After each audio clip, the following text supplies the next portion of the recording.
Welcome, everyone, to the Tampa Bay Water Board meeting of January 26, 2026. Commissioner Cohen will be attending virtually today, so I will be sharing the meeting. I would also like to welcome Councilmember Peter Outman, who's filling in for Mayor Davis for the next few meetings. Welcome. Thank you. And I'd also like to welcome Commissioner Seth Waitman, who's back with us. Welcome. The meeting was noticed in the Florida Administrative Register and on the Tampa Bay website. The meeting is available for viewing through live streaming, and a recording of the meeting will be posted on the agency's website. And now, past Chair Oakley will lead the Pledge of Allegiance.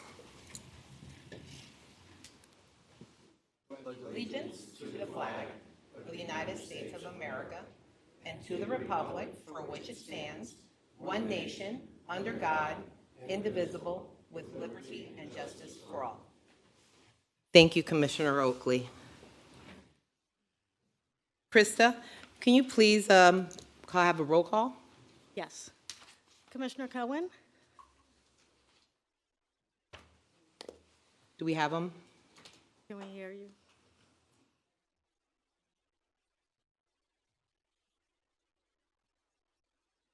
Do we run a Mac? Okay. Okay.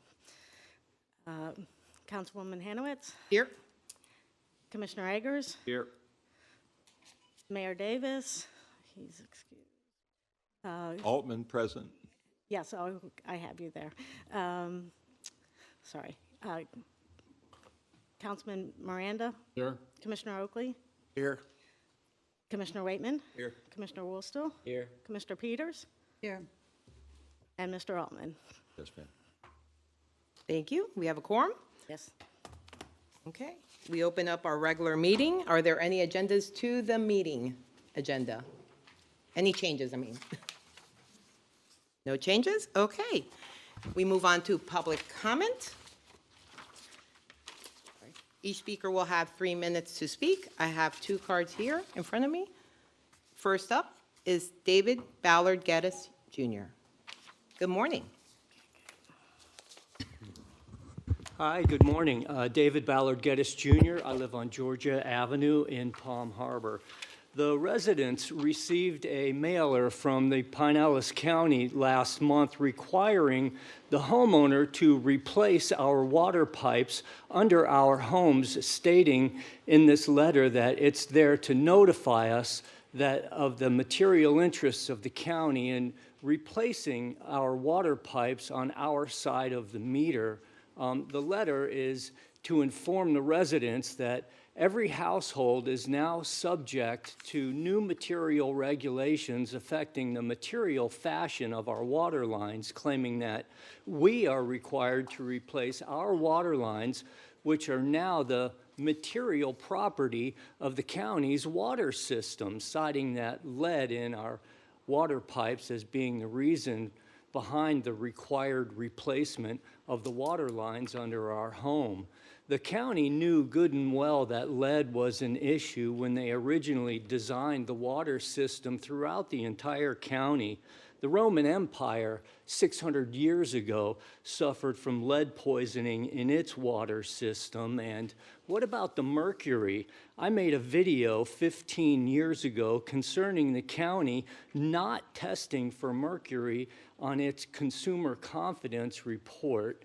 The county water department, I feel, is setting us up in such requisitioning of our water lines and is attempting to claim our property as now their property in their system of backbiting development practices, whereas the county water pipes are upwards of 80 years old and were in need of replacement 35 years ago. Another issue I have is the surface water assessment fee, charging us for the impervious areas on our property.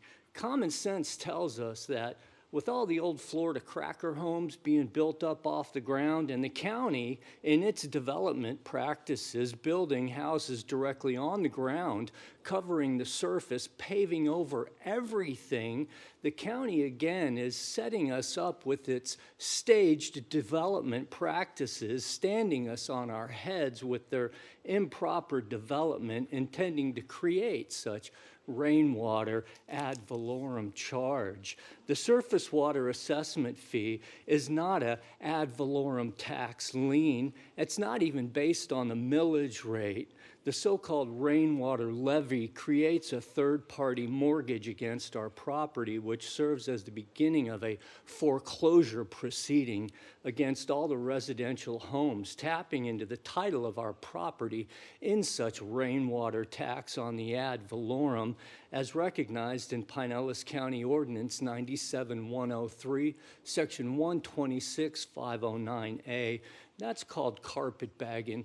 We're getting set up when it comes to this water issue, and we need to talk about that. Thank you. Thank you. Good morning, sir. Mr. Mark Luther. Mark Luther Largo. Here it says Tampa Bay Water Wise Program. Well, I look at the landscaping you have out here and water going to that. Oh, how pathetic. All of those plants being mutilated. They can't grow. How is it wise? Not. And energy management. I remember when this building was proposed, this was daylit. Not. Look at the lighting in here. And oh, when I came in today, I was so amazed. Those 16 bulbs out there you had shining on the wall, they're no longer burning. Boy, you're so smart. It's just amazing. And water conservation. How stupid. You wouldn't know it if it slapped you in the face.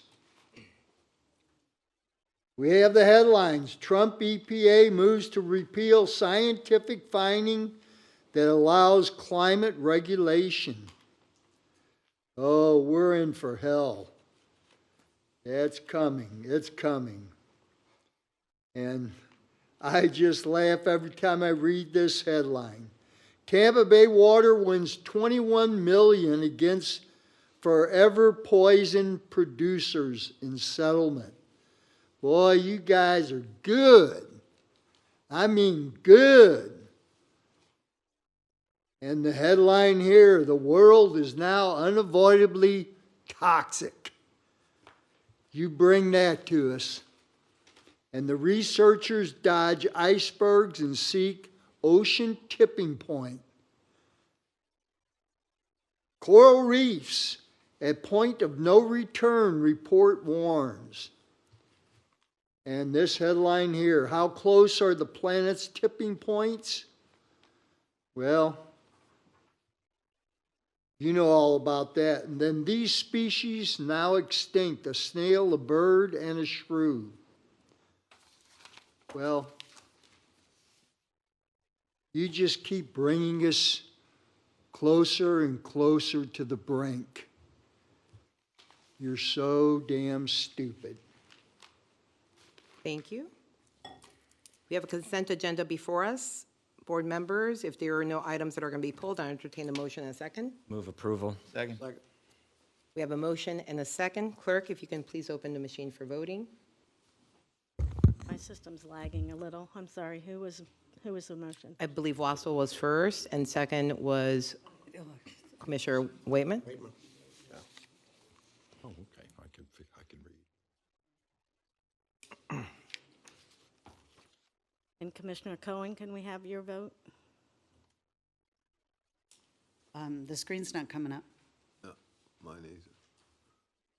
There we go. There we go.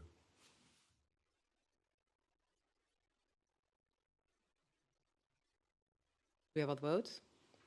Commissioner Cohen? Commissioner Cohen, can you hear us? Chair Cohen, I he can't hear us. Clerk, can you please announce the vote? Yes. It passes 7-0. Okay, thank you. We move on to our regular agenda. We first, I'm sorry? I'm sorry, we have 8 I'm sorry, yeah, I was just people going to say, present, so who I did just I? want to make sure who we're missed? missing. Well, but you can't see him. No, he would be 9. Said 7-0, so I just want to make sure we have the vote recorded. Oh, I didn't have your vote, Councilwoman Hanowitz. I pressed my vote. My vote was yes. I believe I pressed it. Okay, I'll put it in, sorry. Okay. Thank you. Okay.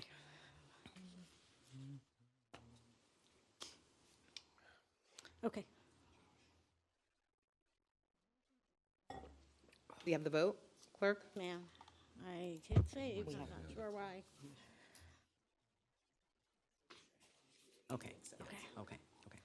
We're good? Yes, I have it recorded. Okay, My great. system is having issues. That's okay. It's Monday.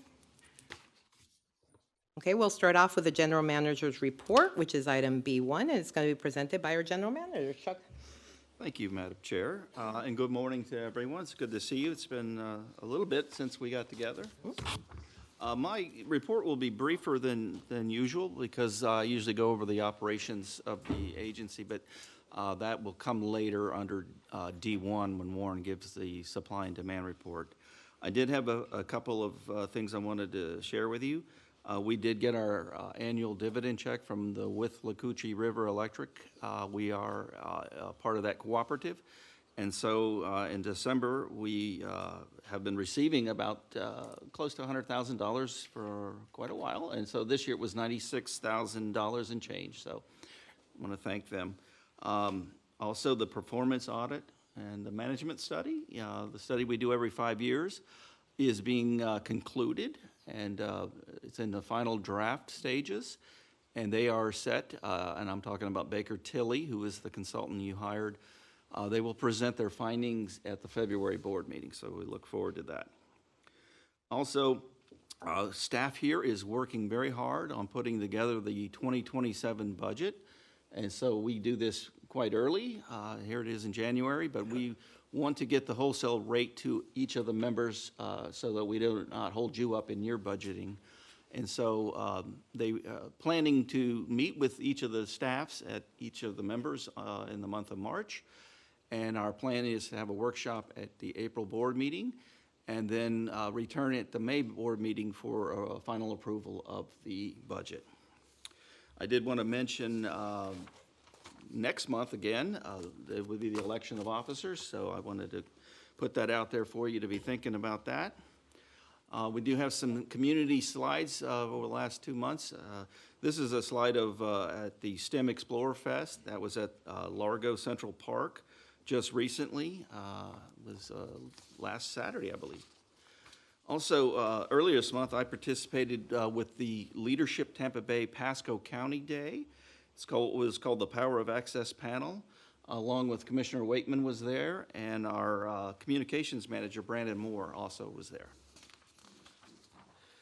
During a recent trip to Tallahassee, our Government Affairs Program Manager, Brant Bartlett, met with some state legislators and some key staff to discuss our mission and also some of our 2026 appropriation request. As you recall, we're asking for $1 million to modernize our SCADA system at the surface water treatment plant, and also a $2 million request to expand our regional surface water treatment plant. Danielle Kiersey, she's a project manager for us, participated for Tampa Bay Water's future water needs at the statewide workshop.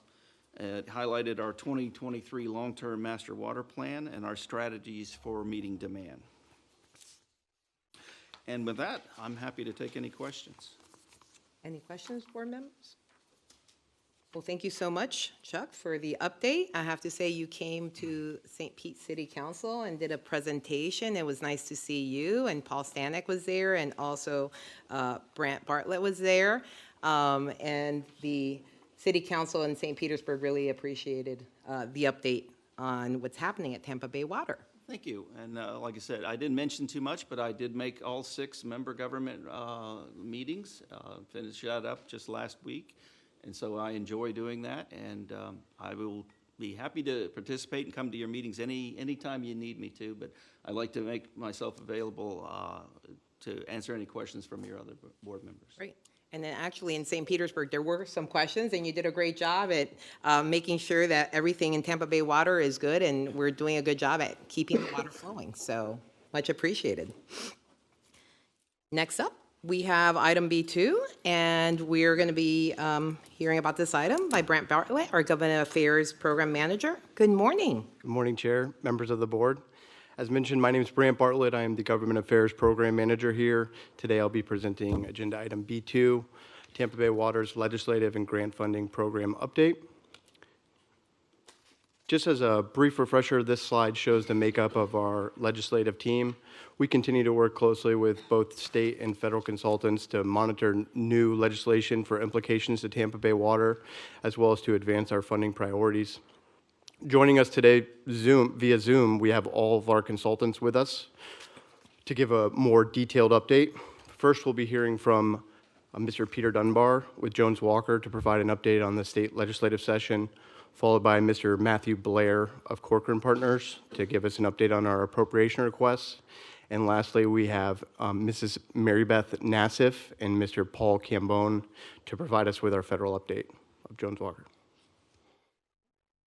So with that, Pete, I'll turn it over to you. Thank you, Brant. Members, today begins our third regular week of the session.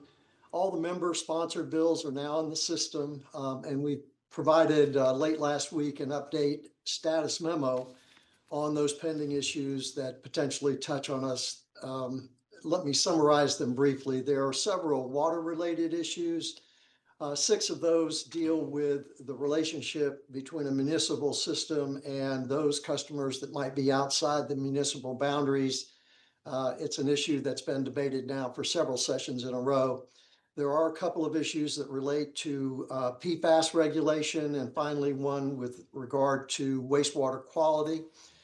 There are also about a dozen initiatives that touch on the operational procedures, benefits, retirement, and things of that nature on the agency. And I've also, in this particular report, included a brief summary of the pending property tax relief initiatives that are in the House and are receiving a lot of discussion and debate up here, but candidly, very little meaningful progress. Safe to say that currently House, Senate, Governor do not appear at this stage to be getting along particularly well or working towards compromise on major issues. At this stage, we have a lot of speculation that we'll be in extended session or in a series of special sessions. And I note in the written report that Matthew has done a good job of timely filing the appropriations request. And with that thought in mind, Matthew, I'm going to turn it over to you to talk a little bit more about the difficulties we see or appear to be surfacing in the entire appropriations process. Yes, so good morning, Chair and members of the board and those in the audience. As Pete has said, the legislative session starting week 3, this is typically the time when we will start to see the House and Senate subcommittees, appropriation subcommittees, start to look at funding requests and begin that process. And just as a reminder on timing, we have a 9-week session. And so week 3 is usually that beginning point for subcommittee work. Week 5 tends to be when the House and the Senate hear the budgets that they've built on their own floors and pass those, and then they bring those up in a conference committee toward the end of week 7 through week 8, wrapping that up at the end of week 8 and voting on it at the beginning of week 9. that's to stay on schedule. We're starting to hear that the appropriations process is moving more slowly than we would expect or is typical. I don't think it's more slowly than we expect. Pete's hit on the fact that the governor, the speaker, and the Senate president and their respective leadership teams, the relationships are chilly at the moment between those parties. So we're in a posture of advocating before subcommittee chairs and with sponsors and committees about our projects, but we're not exactly sure when that real work is going to get kicked off. We were told last week likely the House would be looking at starting that work week 4 or maybe even week 5, which would start to push us a little bit later than typical. And as you can all appreciate, the legislative process is fluid, so that's best information that we're hearing at this moment. Pete's alluded to the fact that we could enter a multiple special session type of environment this year. The legislature and the governor have already called a special session for redistricting in April. And I think that many of us in the process are aware of the possibility that the legislature may not agree on a budget in the 9-week time frame. And they may choose to come back and address the budget at some later time, maybe the end of May or June, early June. So all the work that we do today is accreditive. If you don't get through the process here at the beginning steps, you're likely not eligible to be part of the process, even if there is a special session on budget down the road. We have 2 appropriations projects. One's a $2 million project, one's a $1 million project. As you all know, one deals with the Surface Water Resilience and Expansion Initiative. The other deals with the SCADA technology update. And just for reference points, Senator Burgess is carrying both of those in the Senate, and Danny Alvarez in the House is carrying the Surface Water Resilience and Expansion Initiative, and Randy Maggard is carrying the technology improvement there, the SCADA system upgrade. Happy to answer any questions that you may have. Again, thanks for having us as part of your team. Thank you. Next up. Lastly, we'll have Mrs. Mary Beth Nassif of Jones Walker for our federal update. Hi. Good Great. morning. Thank you. Good morning, Chairman, members of the board, and those in the audience. My name is Mary Beth Nassif, and I'm the Government Affairs Director for Jones Walker. Today, I'm going to give you a brief federal level update and then speak about our federal funding strategy. So, Congress returned from recess earlier this month, and as of now, 6 of the 12 fiscal year 2026 appropriation bills have been enacted. So basically, that means half of the federal government is funded. All 12 bills passed the House, and now 6 are remaining in the Senate. We anticipated a Senate vote this week on the remaining 6 bills, but because a result of events in Minneapolis, there's most likely to be a delay. There could be a situation where 5 of the remaining bills pass, leaving the Department of Homeland Security for a continuing resolution. And what that means is that the department would receive maybe similar funding to fiscal year 2025 levels. That's still being worked out. And as a reminder, federal funding expires on January 30th. So we'll keep Tampa Bay Water apprised of the federal funding advancements. In addition to monitoring the federal government appropriations process, we continue to track federal legislation of importance, and we share relevant updates with Tampa Bay Water through our monthly reporting documents, meetings, and weekly emails. Now to move on to since we're almost done with the fiscal year 26 federal funding cycle, we're going to turn to 2027.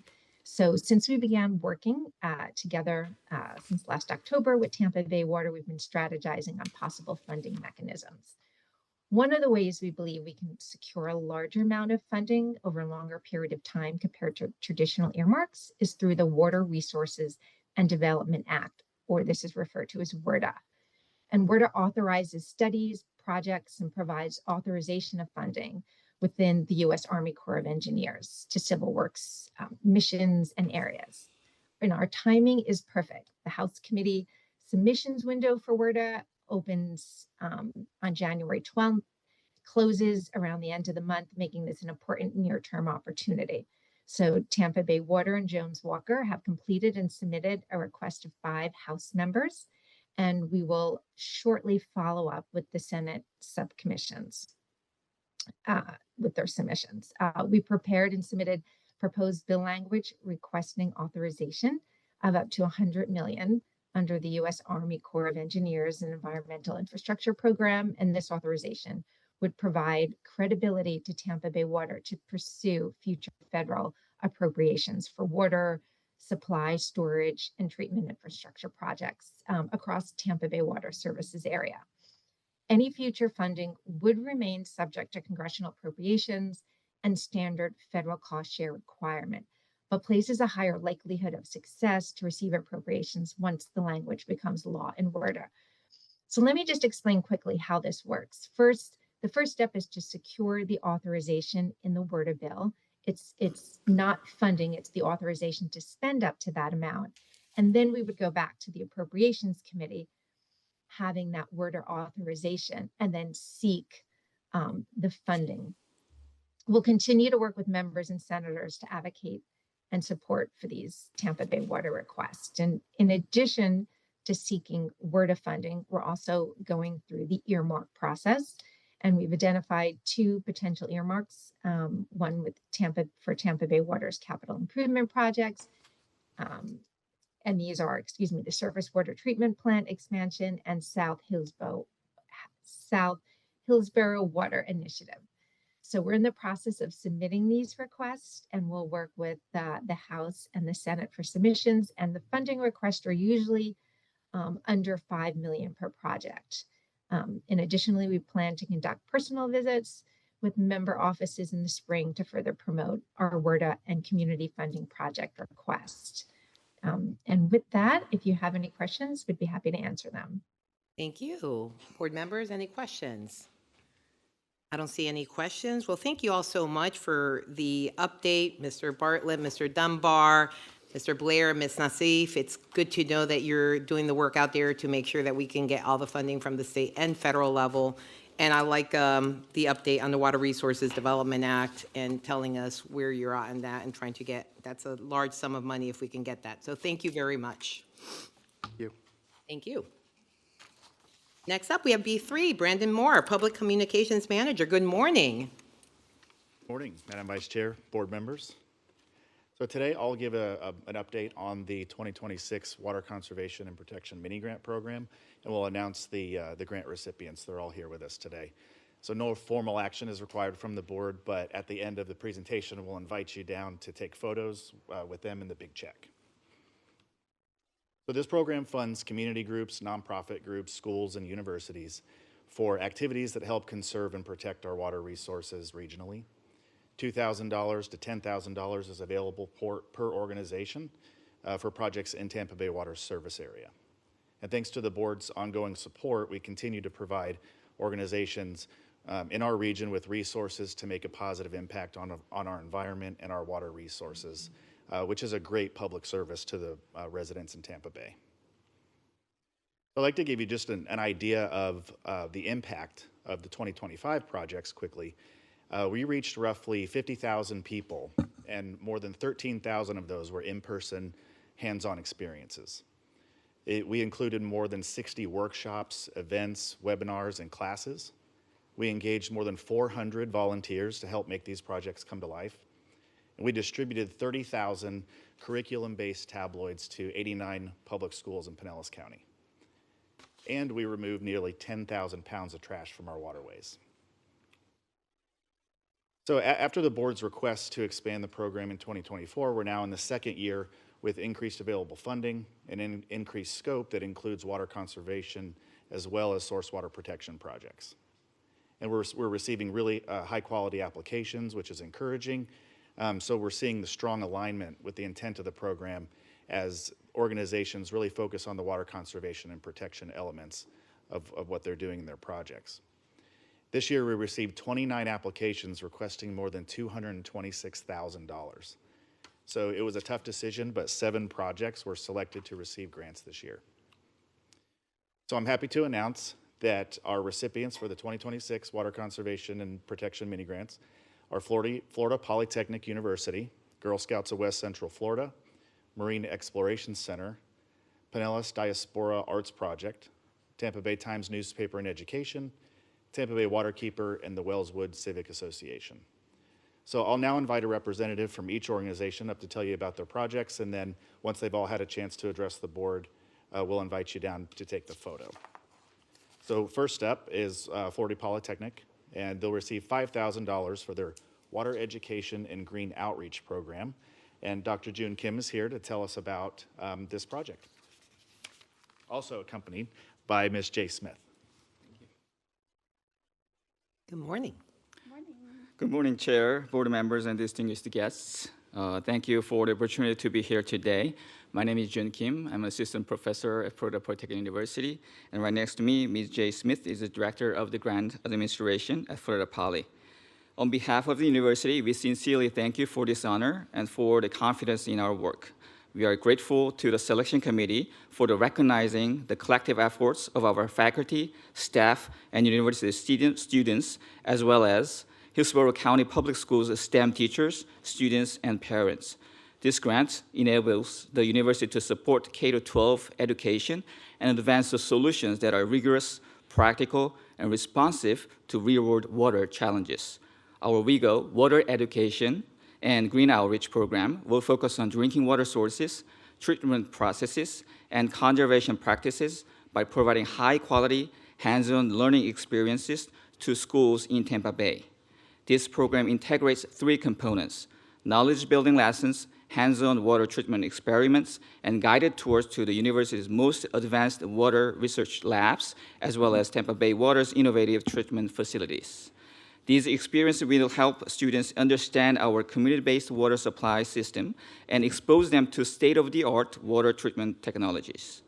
We truly believe this program will strengthen collaboration across institutions, organizations, and industry to prepare the next generation of water professionals. We are honored by this recognition and look forward to advancing the mission and values this award represents. Thank you. Thank you, and congratulations. Thank you. All right, next up we have the Girl Scouts of West Central Florida. They'll receive $10,000 for the Camp Wailani Water Conservation Academy Waterwise Adventures Project. And Renee Murch is here. She's the Chief of Camps and Facilities. Good morning. Thank you so much. Girl Scouts of West Central Florida is really grateful to Tampa Bay Water for your support. We own and maintain and operate 4 camps within our 8-county footprint, including Camp Wailani, which is located right here in Pinellas County. With Tampa Bay Water's support, last year we launched the Camp Wailani Water Conservation Academy, which is a program at camp designed to teach our Girl Scouts about source water protection, source water supply, and water conservation. And that's through different hands-on activities. We have an edible aquifer activity, which was actually brought to us by a Tampa Bay Water staff member. That became very popular. We have a small-scale sinkhole demonstration. We have microscope activities for the girls in the camp's marine lab. So this program has really become a favorite at camp. And with this year's mini grant, we will increase the impact of the program with additional activities and events. This year in the spring, we will hold our first Waterwise Earth Day celebration to celebrate Earth Day with a focus on protecting our most precious resource, water. And we will also hold a Water Conservation Academy event in the fall for all of our new members. Additionally, we're integrating more water conservation activity camps into our summer camp program and into our everyday camp program.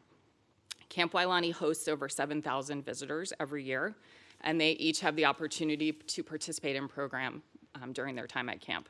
So we're really excited to continue to expand our program offerings with Tampa Bay Water's support to bring more activities to all campers. So on behalf of Girl Scouts of West Central Florida, I'd like to sincerely thank you for your continued support of both the Camp Wailani Water Conservation Academy and your support of our mission to build girls of courage, confidence, and character who make the world a better place. Thank you. Thank you, and congratulations. Thank you. And if the board would like to attend any of those, you may be able to earn your water conservation badge. So next up, we have the Marine Exploration Center. They're receiving $7,200, and Zachary Ostroff, he's the curator of exhibits, here to tell us about the Marine Exploration Mobile Aquarium. Morning. Good morning, everybody. Thanks for having me. Our organization's core outreach program, the Marine Exploration Mobile Aquarium, travels to public events, school groups, and other places around the Bay Area, teaching the public about marine science, coastal ecology, and related conservation issues. Last year, with Tampa Bay Water's support, we renovated one of the displays in the aquarium to focus on stormwater pollution reduction and drinking water conservation. It was very successful. We reached a lot of people, a lot of campers at the various summer camps last year. And with Tampa Bay Water's support, we're continuing that program this year to new places, new audiences. And we're adding to that display to help to target homeowners and trying to disseminate Tampa Bay Water's water conservation rebates and methods to try and disseminate that information to local homeowners in Tampa Bay. So we're very grateful for the opportunity to continue this program with your support. And thank you again for your confidence and support in us. Thank you and congratulations. Next up, the Pinellas Diaspora Arts Project is funded for $8,000. This will fund the 4th annual Chalk Festival with the theme of Our Watery Futures, and Debbie Garrett is here to tell us about the event. First of all, thank you so much. It's amazing, the members that sit on the dais. I am proud to see Mr. Edgar there, because you're a great supporter of the arts and how the art can incorporate really saving our environment and saving our planet. In the first 3 years of the Tampa Bay Chalk Festival, our environment was based on the water resources, and we bring a unique opportunity into our community in order to help individuals and children, programs, schools, and we also create a civic process in order to help our young people understand why it's so important to advocate about our water in the Tampa Bay area. Our organization is not just in St. Petersburg, we're in Tarpon Springs, we're in Pasco, we're in Pinellas, we're in Tampa, we're all over. We're very proud to receive this grant. We had a concern about whether we would be able to fund the 4th annual Tampa Bay Chalk Art Festival, and we are proud that we are now a partner with Tampa Bay Water. We are looking so forward to creating programs with you all in order to bring this information into our community. One of the other things that's really important is how we incorporate art in order to tell the story about our Florida estuaries, and how our artists have an opportunity to join a panel to discuss how their artwork can be a contribution towards this great endeavor that you have here. It's important that we teach our individuals that visually that art can also tell a story about how you can help your environment. So thank you so much. And Pinellas Diaspora Arts Project and all of our children, young people that we work with are excited to get information from Tampa Bay Water. Thank you. Thank you and congratulations. All right, now we'll hear from the Tampa Bay Times newspaper and education. Their project is Citizen Science, Protecting and Conserving Water. And they're receiving $10,000 in funding. And Jody Pushkin is here to tell us about the project. Good morning, everybody. My name is Jody Pushkin, and I'm the manager and curriculum writer for the Tampa Bay Times newspaper and education program. And next to me is Sue Bedry. She is our grants officer for the Tampa Bay Times. We are honored and excited to be the recipient of the 2026 Tampa Bay Water Conservation and Protection Mini Grant. The Tampa Bay Times, which is locally owned, has been with the Tampa Bay community for 140 years. And the newspaper and education program has been a core part of the Tampa Bay Times since the 1970s. Environmental issues are a core area of coverage at the Times, and focusing on science-focused environmental curriculum is one of the core areas of our newspaper and education program. Our program serves educators, students, and families in the Tampa Bay region. We provide class sets of the Tampa Bay Times newspaper, plus original curriculum supplements, teacher guides, lesson plans, and educational professional development resources, all at no cost to schools, teachers, or families. Oops. Newspapers are a critical tool for exploring science beyond the classroom and for developing scientific literacy and critical thinking skills. This project that we're working on in 2026 will use the Times environmental reporting to create and distribute an original Florida standards aligned high school level curriculum supplement focused on helping students understand the challenges facing Florida's freshwater resources, how those resources are relevant to their lives, and what they can do to help and protect and conserve them. The publication, which will be available in print and digital formats, will be designed to supplement and enhance schools' existing environmental science curricula. And we are also going to focus on activities that will encourage class citizen science activities that emphasize the importance of water issues to students' lives.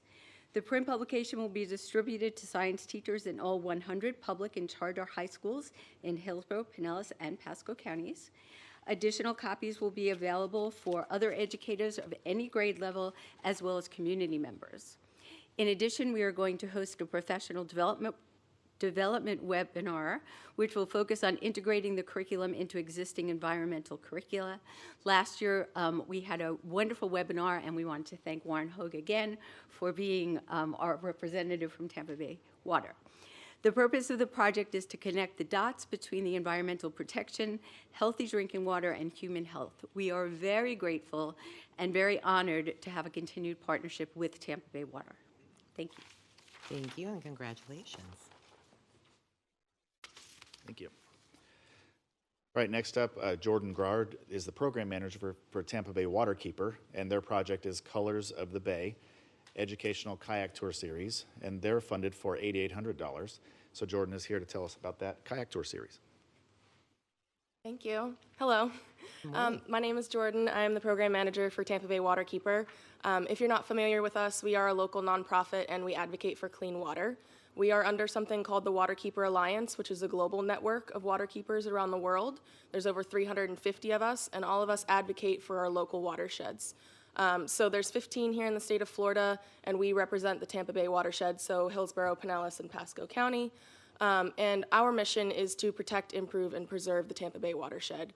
We do that through community engagement and education, policy work up in Tallahassee, and then environmental enforcement using Clean Water Act cases. The funding from this grant is amazing, and I appreciate all of you, and thank you so much for giving it to us. This money will go towards our education programs. So one of the really cool things that we get to do is bring people out on the water on kayak tours. And we like to connect being able to live here in Tampa Bay, but also being able to use the resources that we have. So this will go along with our junior advocacy program, where we are cross-curricular, teaching kids about clean water. And these kayak tours will get them out on the water for about 2 hours. And then the unique part about it is that during the kayak tour, they will get to watercolor paint whatever they're finding out on the water. So when they're learning about the flora and fauna that we have, the history of Tampa Bay, and then basically tying everything into clean water, they'll get to paint that. We get to talk about it with the students, and then tie everything back into their drinking water. So this is a really great opportunity for us, and I appreciate your support. Thank you, and congratulations. All right, and finally, the Wellswood Civic Association will receive $4,000 for Water Conscious Wellswood, and the association president, Tina Hurlis, is here to tell us more about this.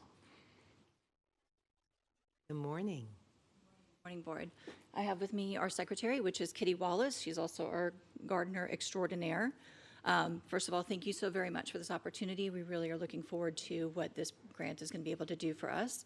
And I'm happy to see both of our representatives here for our city council and for our county commission. So that's an added bonus this morning. So Wellswood is 84 years old. And over the last 10 years, we've been focusing on our renovation of it. We had a beautiful garden club for many years, rose gardens, and I can't remember what the other ones are. That was a little bit before my time. But we've been really focusing on just renovating the area. We are on the Hillsborough River, so we do have a concern really about making sure people are aware of what can go into the river, what can go down the waterways, as well as just overall education. We are now more focused on having our water be used properly, making sure we're using the right types of plants. Because, at one point we didn't focus on that. So we have a lot of non-native plants in our area. So we are looking to restore our Civic Association building itself, which is our community center. We are going to be adding in a new irrigation system inside there to really protect the water that we have, to use it for the best and highest use, as well as adding on, rain barrel features and new Florida native plants inside of there. We do have a garden that we have been awarded. Like I said, over the last 10 years, we've been focusing on a lot of that. We have one of the first city gardens or one of the first gardens on city property in Wellswood. And we've been keeping up with that fantastically. So we're definitely making some grounds on showing other neighborhoods how they can be able to, if they have associations, of course, how to move forward and to make better use and better plans with their water programs. We will hold a general planting, of course, for all of our neighbors. We've been seeing a higher turnout of people who are interested in our program. So we're looking forward to having Tampa Bay Water out to speak with us, and we'll be giving away native plants for giveaways and doing more education and involving the community more. Anything you want to add? Great. Thank you so very much for this opportunity. We are really looking forward to it, and we can't wait to show you our final project. Thank you and congratulations. And before, I believe that's our last speaker. Yes. And so before we get to photos, are there any comments that the board would like to make to Commissioner Wassel? I just wanted to point out to the board that it was one of the Waterkeeper board members that brought in light how many pharmaceuticals remain in water even after the wastewater has been treated, because that's just not something that we take into account. So I'm happy to see them here as a grant recipient. And I was going to tell if the Wellswood people want to just make sure that my office gets whatever you're trying to get out to the public. We'll also make sure that the county's marketing department posts it on all of their socials when you're ready for that. So just send it to me, and we can make that happen. So congratulations to all the recipients. Thank you, Commissioner. Any other comments? Okay, with that, we can go and take some pictures. Come on Let's down. do that.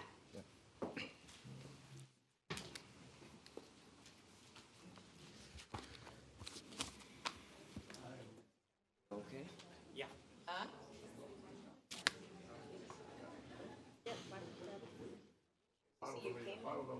You can. It's not often we get off the dais. Get to stretch your legs this time.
So thank you, everyone who worked on this, Brandon and his team, and to the recipients, congratulations again, and for their partnership in helping us disseminate and educate the public on water conservation and source water protection projects. So thank you so much.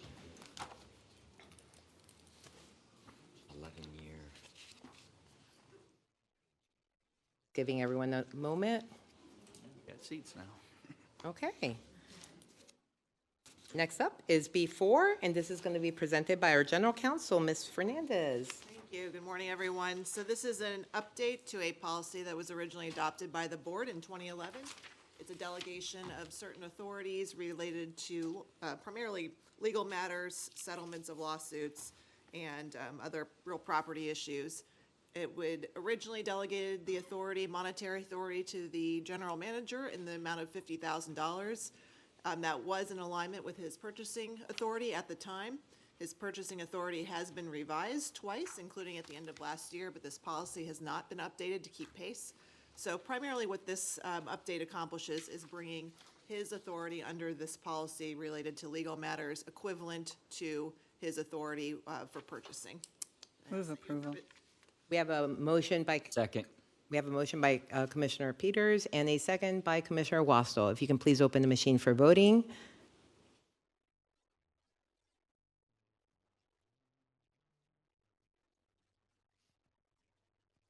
Board members, please enter your votes. Got it? See here. Is marked absent. For some reason, yours is You know not what? Mine is recording. saying, is probably, it says Chair Cohen, that's why last time. So I'll say it out loud. Mine's going to be a yes. So it looks like everyone has voted. Yes. Clerk, you please announce the vote. Let me record the vote, and it passes 8-0. Great, thank you. Next up, we move up to C1. This is presented by Danielle Kersey, the Senior Project Manager on this. Good morning. Good morning, Madam Vice Chair and members of the board. Agenda item C1 is an action item for the Cypress Creek Water Treatment Plant 72-inch valve project. At the end of this presentation, I'll be requesting approval for the First Amendment to Contract 2023-029 with PCL Construction, who is our construction manager at risk. The purpose of this project is to replace the existing 72-inch valve on the pipe leaving the Cypress Creek Water Treatment Plant. Additional improvements include the relocation of the in-pipe chemical injectors, new venturi meter and static mixers, and approximately 300 feet of 72-inch steel pipe. This project will improve the functionality of the post-treatment pipeline by providing a primary and alternate bypass to support maintenance activities.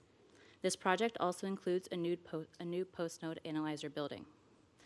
This project is being delivered using the Construction Manager at-Risk Delivery Method, or CMAR. The CMAR collaborates with Tampa Bay Water and the engineer during the design phase and provides constructability, cost and scheduling expertise, value engineering, and they also prepare guaranteed maximum price proposals, or GMPs. This is the same approach that was used for the Brandon Booster Station, and it's also being used currently for the South Hillsborough Pipeline. This project includes 2 GMPs. This approval is for GMP number 1, which is for the early procurement of equipment for long lead items. Later this year, we'll be requesting approval of GMP number 2 for construction. The design team has reached the 90% design, and to ensure materials are delivered on time and leveraging more favorable market prices, PCL submitted the first GMP proposal for the early procurement of steel pipe and HDPE pipe, valves, static mixers, and a venturi meter. These materials were competitively bid by the CMAR contractor, and GMP proposal number 1 was based on the lowest, most responsive bidder for each of the material packages. The table on the screen shows the overall costs. Staff does anticipate leveraging the owner's direct purchase program to directly purchase the materials and to save the sales tax associated with those materials. This is estimated to save the agency more than $220,000. And with that, staff recommends approval of the first contract amendment 2023-029 with PCL Construction for GMP number 1 in the amount of $4,278,942. Thank you. Move approval. Second. We have a motion by Commissioner Whitman and a second by Commissioner Wassel.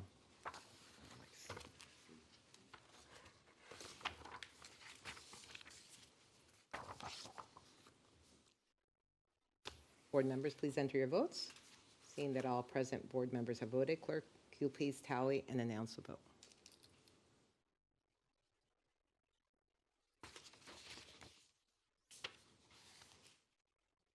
Passes unanimously. Thank you. Thank you.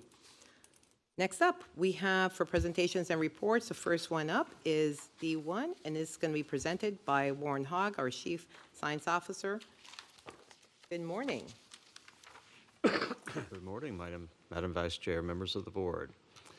I have an update for you this morning on the conditions of our water supplies and demands to date for the water year. And I'd like to walk you through a few different pieces of our system. We began our dry season early this year. We usually have a rainy season that goes through the month of at least September, but we only received about 2 inches that month instead of the normal 8. So we started in a significant deficit in September, and we continued with the very warm, dry conditions for October, November. We did almost hit our average rainfall total for the month of December, but that happened in almost one single rainfall event very early in the month. That did help river flows, but it wasn't enough to really shake us out of the pending dry conditions. This multiple months of dry has led to a coverage of drought conditions across the state of Florida. And our region is either in a moderate or severe drought, and we are looking at a forecast warmer and drier conditions for the spring. It is our typical dry season going through about mid to late May each year, but when they tell us warmer and drier, it gives us information that this is likely to continue. The Water Management District at their board meeting tomorrow will consider a one-day-a-week water restriction throughout their entire 16-county district. And if approved, that would take effect, I believe, on February the 8th. Our area does remain in a stage 1 drought alert under our water shortage mitigation plan, and that's due to the deficit rainfall. River flow in the Hillsborough River is just above 5 million gallons a day below average for this time of year, and that's a 12-month average. And if it were to drop below 10 million gallon per day rolling deficit, we would then move to a stage 2. River flows did increase with that single rain in December, but they are declining.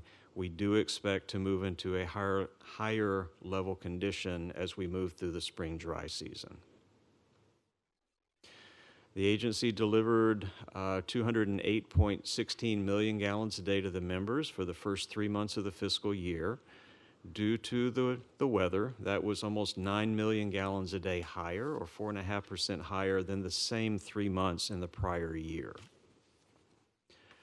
Our consolidated permit well fields, our running average is about 84.9 million gallons a day at the end of December. That is well below our permit limit of 90. But as we look out in the coming spring months, we do expect those demands to go higher, and we will work with our system to stay below the 90 million gallon a day limit, but it's going to be close. We were in this situation 2 years ago, as you remember, with continued dry conditions, and we're back 2 years later. This graph I haven't shown for a while, but I'd like to walk through it quickly. This is the water we've delivered to South Hillsborough County for the last 24 months. We deliver water to that area through 3 different points of connection, and the different blue colors on each bar is how we delivered, either from the regional system to Central, which is the north part of their system, regional water and Brandon water in light blue to the Lithia treatment plant. And the difference is made up by the dark blue, which is the South Central Hillsborough Regional Well Field. As we had water restrictions in 2023 into 24, and we had a spell of cooler, wetter weather, we see a decline in the 12-month average demand in this area. That's the orange line that runs from left to right. But since about October of 2024, we've returned to that steady increase in demand. At the end of December, the demands were a new record high of 59.6 million gallons per day, almost 4 million a day higher than the prior December, and that's reflective of the growth in that service area. The South Central Hillsborough Regional Wellfield permit was increased in the month of November by the governing board, and it's now increased to 26.82 million gallons a day. We are now below that permit limit on our 12-month wellfield pumping, but as we look into the spring, even with restrictions, we are going to be very close to that new higher limit, perhaps as early as the end of this fiscal year. We'll continue to manage the water resources and delivery to make sure that we're meeting demand at all places and work very hard to remain within our permits. But this permit, like the consolidated permit, we will approach or be very close to that limit as we move through the year. One good benefit, 2 years ago, we did not have our desalination facility online. Today, it is back up and running, and it's, I believe yesterday was about 14 to 15 million gallons per day. So it is delivering high-quality water for our citizens. With that, I would be happy to answer any questions you have. Thank you. Any questions, board members? I don't see any questions. Well, thank you so much for the update, Mr. Hogg. Thank you. Next up, we have D2. It's presented by Steve Fleischaker, the Water Quality Services Senior Manager. Good morning. Good morning, Madam Vice Chair and members of the board. Today's water quality update highlights compliance and with current regulations, and Tampa Bay Water's Regional Water Quality Study update that recommends treatment to comply with EPA's PFAS limits in drinking water, which were finalized in 2024, and to reduce naturally occurring organic carbon, known as TOC, as requested by member utility directors and recommended in our earlier regional water quality study reports that were completed in 2019 and 2023. This presentation is for information only, and no board action will be required today. Tampa Bay Water continues to provide water that meets or is better than current state, federal, and local drinking water requirements. We're now working on our 2025 water quality report, which will be issued by April 1st in accordance with federal reporting requirements. Based on regulations that were finalized in 2024, Tampa Bay Water will need to comply with EPA PFAS limits in drinking water by April 2029. EPA, however, announced its intent last year to change the current PFAS drinking water regulations by extending the compliance deadline 2 years to 2031 for 2 of the 6 PFAS and withdraw the remaining 4 PFAS. Proposed new regulations to reflect these intended changes were expected by the end of last year, but they're still pending as of today. EPA's delay is likely the result of ongoing litigation that began with AWWA's challenge of the 2024 PFAS numerical limits, but now involves the National Resource Defense Council challenging the EPA's 2025 intended changes to the current regulations. A court decision is now anticipated later in 2026 or possibly next year. In response to these delays, Tampa Bay Water has developed a flexible approach to achieve current PFAS requirements while recognizing the EPA's limits and deadline may change. Given this continued uncertainty, our approach will be to first recommend the planning and design of PFAS treatment at appropriate locations, and then construction would not be recommended to begin before there is greater regulatory certainty. Our staff is also working on contingency plans to achieve compliance on an interim basis if this becomes necessary. And lastly, all recommended interim and long-term PFAS treatment technologies are identified in the now completed Regional Water Quality Study Update Report.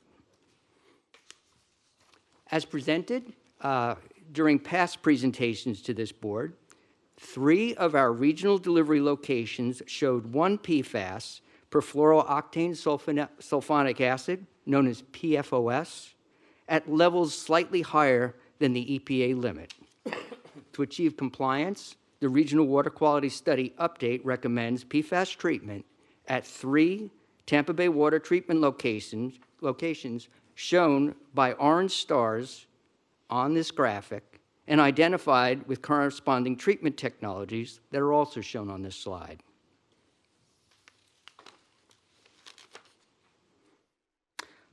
Now, to reduce naturally occurring organic carbon, known as TOC, and strengthen disinfection stability, the original Regional Water Quality Study and the study update recommend treatment in phases over a period of approximately 15 years. Shown on this graphic as 2 orange stars are the TOC treatment locations recommended for Phase 1 implementation. These locations are recommended for Phase 1 because CIP projects will be underway at these locations, and cost savings can be achieved by implementing these projects together. An additional benefit is that these 2 systems become operational. Performance data from each technology shown will guide the greater number of Phase 2 TOC reduction projects. And on this slide are the 6 recommended Phase 2 TOC treatment locations. You'll note that each of the listed treatment locations use the Phase 1 technologies. In this way, we'll learn from the full-scale performance data how to improve on the earlier designs from Phase 1. Highlighting our recent progress in this work, we finalized and distributed the Regional Water Quality Study Update Report and distributed to member utility directors and others earlier this month. Our team has since been working on CIP-based cost estimates for the recommended treatment options. We'll discuss these cost estimates and review the technical details for the recommended PFAS and TOC treatment options at a workshop meeting with utility directors later today. We then plan to come back to this board to present those recommendations with the CIP cost estimates. Our timing of the next presentation depends on the outcome of workshop discussions with your technical teams today. With that, I'll take any questions you might have. Thank you. Commissioner Wastel. Thank you. First-year map is very prejudicial to my county. Now that the lawsuit has concluded, is it a good assumption to make or a bad assumption to make that the production of these chemicals that led to this are now stopped, or is that ongoing? Are they still manufacturing these chemicals? PFAS chemicals are still being used, yes. Okay. And they're still being manufactured for different types of products.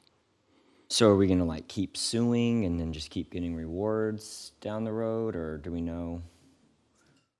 Has there been any discussions about like, hey? No, I'm not aware of any discussions about future lawsuits. I mean, the source of the PFAS and PFOS from the lawsuits we are involved in should be modified so that doesn't reoccur. But as far as other products or other avenues, that I don't know enough to comment on right now. My question is, I guess, is the treatments are intended to be permanent requirements and necessities, I'm assuming then, yes. Not, hey, we've sued and we won and we'll fix the problem. It's just going to be an ongoing new expense. That's correct. Great. Okay, thank you. Thank you. I don't see any other comments or questions. Thank you so much. Thank you. Next up, we have D3. Again, we are going to hear from our Chief Science Officer, Mr. Hogg.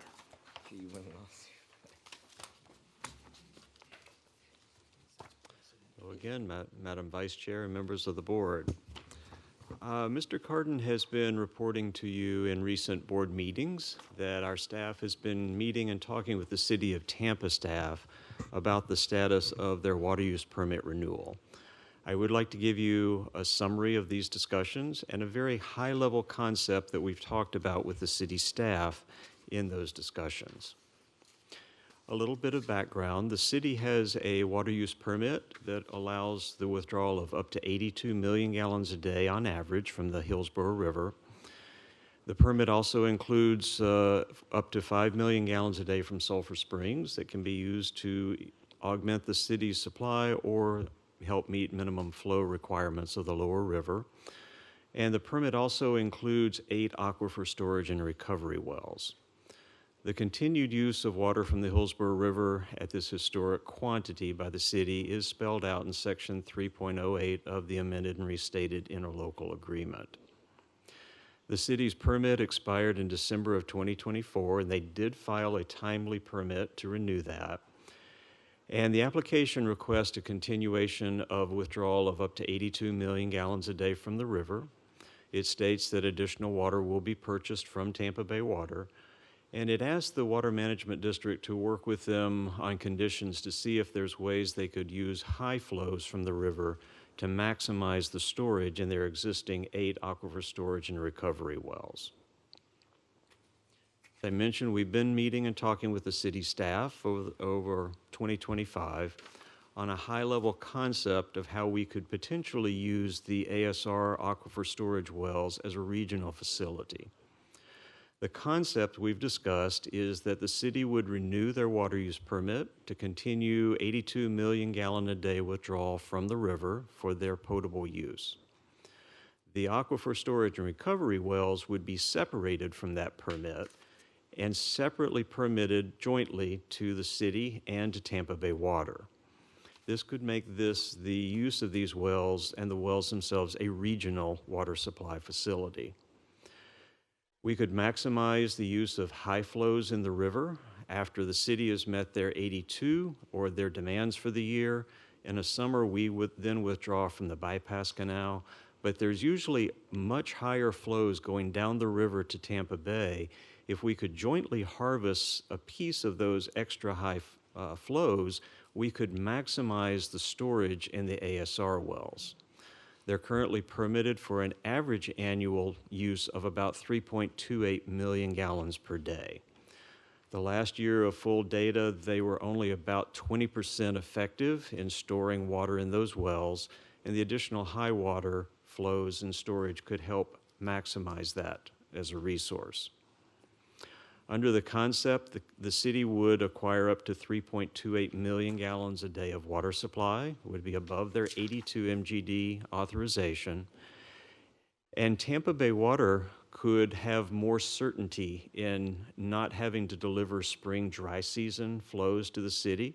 The city would have more assurance or less risk of meeting their 82 million every day or every year. It would allow us as an agency to defer the capital investment for the development of new water supplies of 3.28 million gallons a day, which would be a cost savings shared between all members. Our staff and general counsel met with all of your utility directors and legal counsel in December to lay out this high-level concept that we are working to develop with the city staff. We received good feedback and many questions from the member governments and council. And today we wanted to present this high-level summary to the board and allow the board to discuss and provide feedback. Our staff do recommend that we continue the discussions with the City of Tampa, taking any feedback and questions from the members and using that to more fully develop the concept and see if it's something that the city and Tampa Bay Water would like to continue to pursue. If our discussions are successful, we will come back to your utility directors and legal counsel with the information. And if it turns into something that may be an agreement, we would come back to the board and present it to you so that we keep all members fully informed as we go forward. That concludes my prepared remarks. I'd be happy to answer any additional questions. Board members, any questions? Perhaps, yeah. Councilmember Outman. Thank you. I'm curious of the ASR process, and I know that when we have the storms, most recently in East Pasco County, which experienced so much of the slower moving storms that create massive amounts of water. I know that was a success story for the reservoir when it was low that you have. And our river, the Pitla-Chascody River in Pasco County on the west side, created a number of flood victims along it. I know we're all doing vulnerability studies. How much does Tampa Bay Water participate in some of these strategies related to, the threat of flooding from that? And is the ability to use ASR sort of technology or processes, is it something that might be useful? Pasco County just bought another 10 acres. I think we have now nearly 100 acres on the Cody River just at the area between the city and the county. They use some ELAP money to buy that. So are some of these environmental land acquisitions potential opportunities if they find themselves in some kind of a flood basin to capture water, both in a way of saving folks from helping to lower the level to some degree, perhaps mitigating some of the storm surge issues. But in that case, farther inland on the rivers, it was really the water coming from the massive storms to the east and the Green Swamp and all of those threats that pushed the water back while the storm was pushing the water in that created some of the problems. How much do you look at those vulnerability studies and action plans coming from that? We do work with the member government staffs as requested on those studies, and Pasco County has requested that we participate with them in the studies for East Pasco County. I know that the county is working with the Army Corps of Engineers to perhaps resurrect some components of the old Four River Basins project, and we've been active with the county in those initial discussions. So we'll continue to do that since the county is interested in our participation. For aquifer storage and recovery wells, the effectiveness really depends on the geology. To be able to put water into the aquifer and recover it later, you need some confinement between the superficial sands and the limestone underneath. When you put the water in, you don't want it to just spread out. You're trying to create a bubble that stays relatively in that place that you can withdraw for later use. The geology that when you get further north of the city of Tampa, it becomes much less conducive to that. And for just an initial reaction, the number of aquifer storage or just recharge wells to get water into the aquifer for the level of flows that were experienced on the Withlacoochee would be a massive amount of injection wells. Even infiltration basins to let the water spill onto the land and percolate into the aquifer, that might be a more beneficial, cost-effective method. But certainly we'd be happy to continue working with the county to explore all those options. Right, and again, it's the Pitla-Chascody River that comes through Newport Richey, and the saltwater intrusion was a big issue for me growing up in the 70s, concerning about the amount of pumping that was happening, which is now a Pasco County water resource in the Gulf Harbors community. There was a lot of concern, including from this agency, on the effect of the intrusion of salt water. So perhaps that's another line of defense to be considered. I'm not sure. It is something that we could explore with the county, although with the reduction in groundwater pumping from those well fields, we don't perceive a threat of saltwater intrusion except perhaps right along the coast. But that's something that the county might consider to protect those coastal communities from saltwater intrusion. We'd be happy to participate in those discussions with them as well if we can lend technical expertise. Thank you. It's not very often I get this kind of expertise, so I'm taking advantage of the questions. Thank you. Thank you. Thank you. I have just a few questions. First of all, thank you for the one-on-ones on this and going through with me some of the questions I had, but I wanted to at least bring some of this, at least at the board level, just to have the conversation out in the open. So in terms of the interlocal agreement, does this concept and, what's your reasoning that this complies with the interlocal agreement? If you can just kind of articulate that.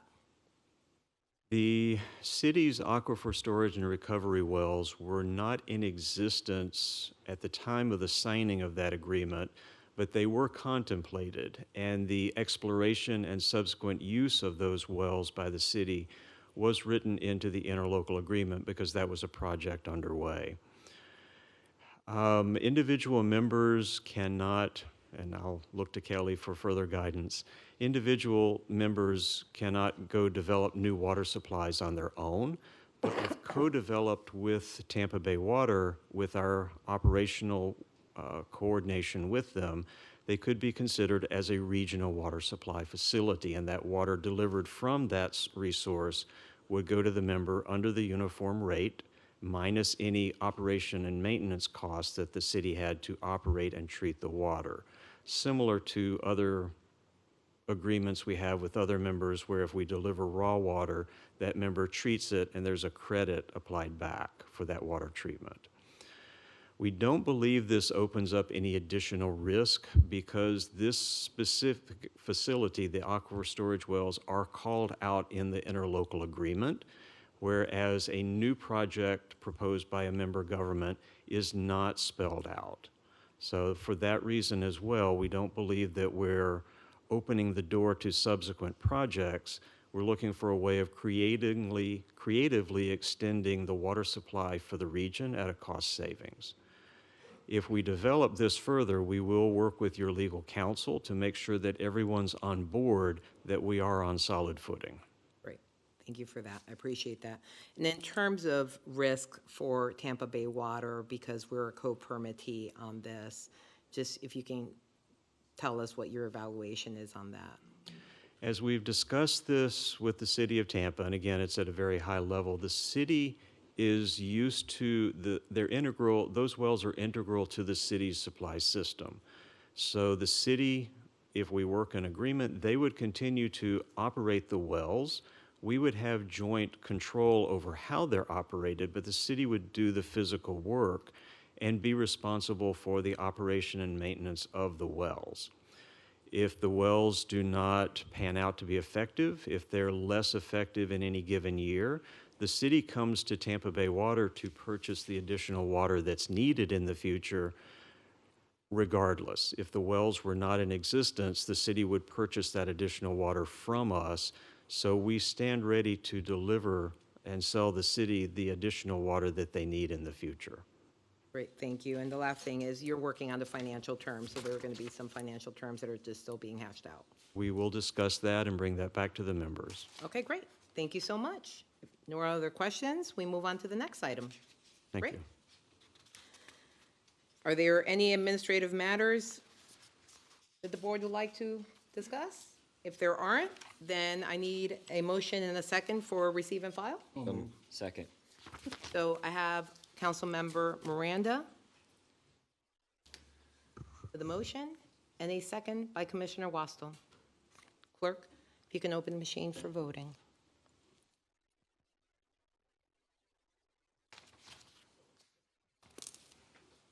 Board members, please enter your votes. Seeing that all present board members have voted, clerk, if you can please tally and announce the vote. Passes unanimously. Thank you. Now we move on to the attorney-client session. I have to read some legal language here. We are now going to move into a private attorney-client session pursuant to Florida Statute 286.011, subsection 8, to discuss Polk Regional Water Cooperative versus Southwest Florida Water Management District and Tampa Bay Water. In attendance will be General Counsel Kelly Fernandez, Special Counsel Timothy Riley via Zoom, and Elizabeth Ross, General Manager, Chuck Carden, Chair Harry Cohen via Zoom, Vice Chair me, Board members Peter Altman, David Edgars, Seth Whiteman, Shirley Miranda, Ron Oakley, Kathleen Peters, and Joshua Wastel, and a certified court reporter. The expected duration of this session is 60 minutes. We will come back afterwards to conclude the session. And with that, we are off to our board meeting room. Thank you.